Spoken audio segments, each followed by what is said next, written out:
कंत्राटी शिक्षक भरती रद्द करण्यात यावी, जुनी पेन्शन योजना लागू करण्यात यावी, 10-20-30चा आकृतीबंध लागू करण्यात यावा, तसेच ऑनलाईन कामापासून सूट मिळावी अशा अनेक मागण्या घेऊन अमरावती जिल्हा प्राथमिक शिक्षक संघटना वतीने जिल्हाधिकारी कार्यालयापर्यंत भव्य आक्रोश मोर्चा काढण्यात आलाय। यात शेकडो शिक्षकांनी सहभाग घेतला। महायुती सरकारने केलेल्या धोरणाचा अंमलबजावणी न केल्याचा आरोप यावेळी करण्यात आलाय। या आंदोलनाला काँग्रेस आणि आझाद समाज पार्टीने सुद्धा पाठिंबा दिलाय। अमरावती जिल्हा प्राथमिक शिक्षक संघटना समन्वय समितीच्या वतीने पालक शिक्षक सह नागरिकांनी 25 सप्टेंबरला दुपारी जिल्हाधिकारी कार्यालयावर विराट आक्रोश महामोर्चा काढला। या मोर्चामध्ये जिल्ह्यातील शेकडो हजारो शिक्षक मोठ्या संख्येने सहभागी झालेत।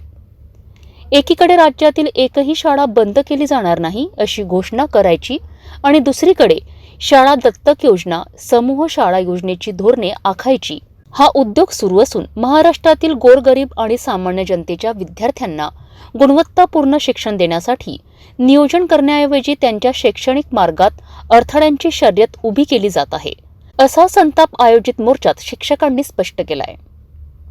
महाराष्ट्रातील हजारो शाळांचे भवितव्य अंधारात ढकलणारा कंत्राटी भरतीचा शासन निर्णय 5 सप्टेंबर रोजी शिक्षक दिनी जाहीर करून राज्यातील शिक्षकांची क्रूर थट्टा करण्यात आली आहे, असा आरोप शिक्षक संघटनांनी केला आहे।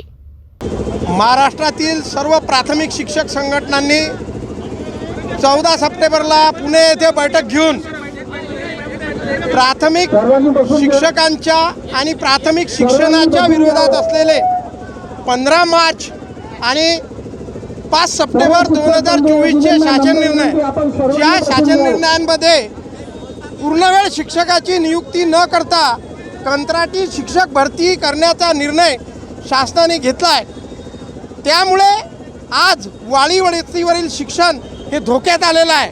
आणि म्हणून महाराष्ट्रातील तमाम प्राथमिक शिक्षकांच्या संघटनांनी पालक संघटनांना सोबत घेऊन आज या मोर्चाचं आयोजन महाराष्ट्रात, संपूर्ण महाराष्ट्रात प्रत्येक जिल्हाधिकारी कार्यालयावर करण्यात आलेलं आहे।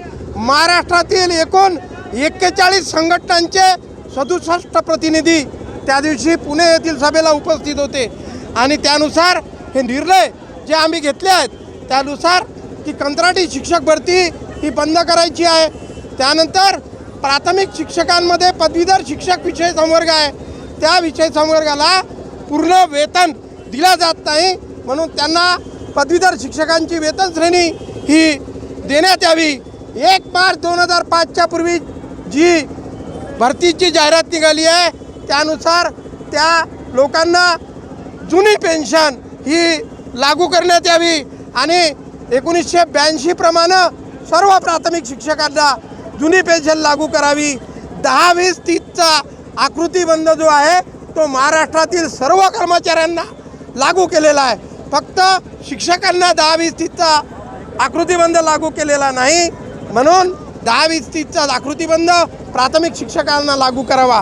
वेळोवेळी शासन जे परिपत्रक काढत आहे आणि त्यानुसार ऑनलाईन कामाचा भडीमार होतो आहे, त्यामुळे शिक्षकांना शिकवण्यासाठी वेळ कमी मिळत आहे आणि म्हणून त्याला शिकू द्या आणि विद्यार्थ्यांना शिकू द्या, हे सुद्धा शिक्षक संघटनांची महत्त्वाची मागणी आहे। अशात आता कंत्राटी शिक्षक भरती रद्द करण्यात यावी, जुनी पेन्शन योजना लागू करण्यात यावी, 10-20-30चा आकृतीबंध लागू करण्यात यावा, तसेच ऑनलाईन कामापासून सूट मिळावी अशा अनेक मागण्या यावेळी शिक्षकांनी स्पष्ट केल्यात। आमचा मेन मागणी म्हणजे की कंत्राटी पद्धत बंद करायची आहे आणि आमचे जे पेन्शनच्या शिक्षकांना आहे त्यांनाच परत घ्यायचं म्हणते, त्यांना 20,000 रुपये महिन्याला देऊन ज्यांना पेन्शन आहे त्या शिक्षकांनाच परत घ्यायचं म्हणते आणि B.Ed झालेले, MSc B.Ed झालेले कितीतरी बेरोजगार आज खाली आहेत। तर आमची अशी शासनाला विनंती आहे की त्यांनी बेरोजगारांना काम द्यावं, ज्यांना पेन्शन आहे त्यांना परत कामावर घेऊ नये, अशैक्षणिक कामं शिक्षकांचे बंद करावे। अनेक उपक्रमामध्ये आज शिक्षकाला गुंतवून ठेवण्यात येत आहे। शालेय पोषण आहार, साक्षरता, जे वृद्धत्वाकडे जाणारे लोक आहेत, जे आज 80-70च्या वयामध्ये आहेत, ज्यांना शिकण्याची इच्छा नाही आहे त्यांना शिकवा म्हणते शासन आणि आमचे मुलं शाळेत बसून राहतात, तर हे चुकीचं धोरण आहे। अनेक उपक्रम शाळेमध्ये राबवले जातात, सतत विविध ॲप आम्हाला डाउनलोड करावे लागते मोबाईलमध्ये आणि प्रत्येक माहिती प्रत्येक फोटो त्या काढून आम्हाला त्या लिंकवर भरावे लागतात. आमचा खूप वेळ त्याच्यामध्ये जातो. कधी कधी आम्हाला दिवसभरही वर्गात जायला मिळत नाही. आमचे चिमुकले मुलं आमची वाट पाहत दिवसभर बसलेले असतात. आमच्या शासनाला एकच विनंती आहे की आमचं जे शैक्षणिक शिकवण्याचं काम शिक्षकांचं आहे ते आम्हाला करू द्यावं.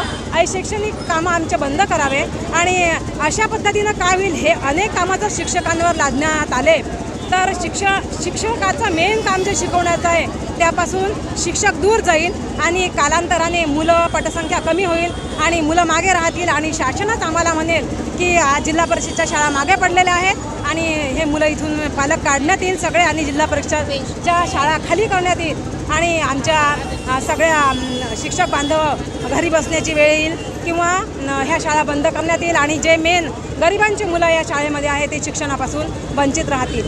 नेहरू मैदान येथून मोठ्या संख्येने मोर्चा काढून जिल्हाधिकारी कार्यालय चौकात समारोप करण्यात आला. या दरम्यान अनेकांनी आपले मनोगत व्यक्त केलेत.